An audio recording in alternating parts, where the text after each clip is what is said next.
I'm here in Martins Cove, Wyoming, which is where the Martin Handcart Company sheltered from the winter storms in 1856.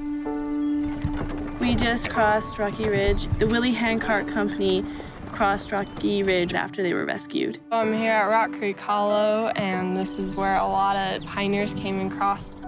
I am in Wyoming. Why am I in Wyoming? I am in Wyoming because my stake has the opportunity to go on trek. I wanted to experience what it's like, maybe just a little bit of what the pioneers went through, and I can remember them in a sacred way. You get to know what the pioneers kind of went through and how hard it was on them, and then you just have a greater appreciation for them. It's really cool that you can hear the stories and get to know them. One of the pioneers that I connected most with was Patience Loader. My favorite pioneer, her name was Emily. I found myself kind of drawn towards Levi Savage. Phoebe Carter. Joseph B. Elder. Mary Pay. Even when Patience lost her father, she had a hope that everything would be all right. When Joseph Elder arrived in Salt Lake with the Willie Handcart Company, Brigham Young asked for volunteers to go help the Martin Company, and he jumped at the chance. He was still willing to serve even though he knew the circumstances and he had suffered so much already. Sometimes I wonder, why did they do what they do? I feel like I might have just given up, but as I've thought about that, I kind of realized that it's because they love the Savior and they have a hope that they can become better through Him. I want to try to do that too. I believe the pioneers did what they did because they were converted. They were willing to put Babylon behind them and at any sacrifice, draw closer to the Lord and establish Zion and partake of the wonderful blessings that waited for them. They just had so much love for the gospel.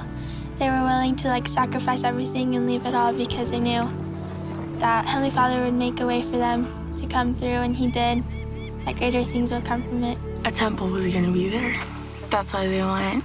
What the pioneers did and what the youth are going through, there's a lot of parallels, there's a lot of similarities. Sometimes I haven't felt the best, or I've kind of felt discouraged. I realized that the pioneers also felt that way. But they didn't give up, they didn't lose their faith. It makes you think what kind of sacrifices you're willing to make to get the gospel in your lives. If they can walk for weeks and months, then I can go to church on Sunday. I can read my scriptures. I wanted to partake of the testimony of those pioneers, to feel that covenant and to feel that conversion, a true conversion. They not only were fighting for themselves, but they were helping their neighbors in front of them, behind them.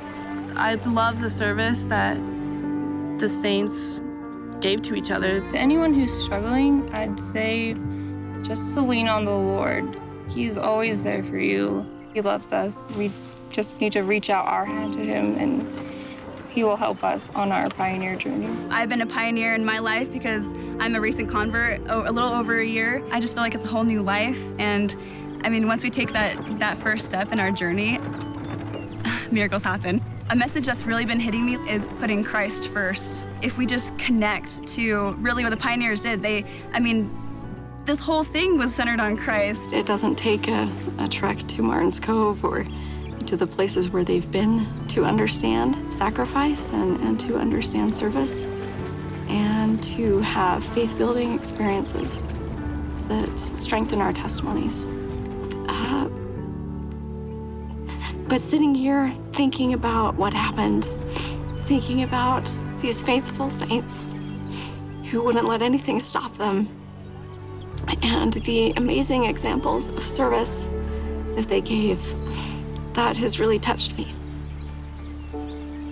And I think it's something that I'll carry with me.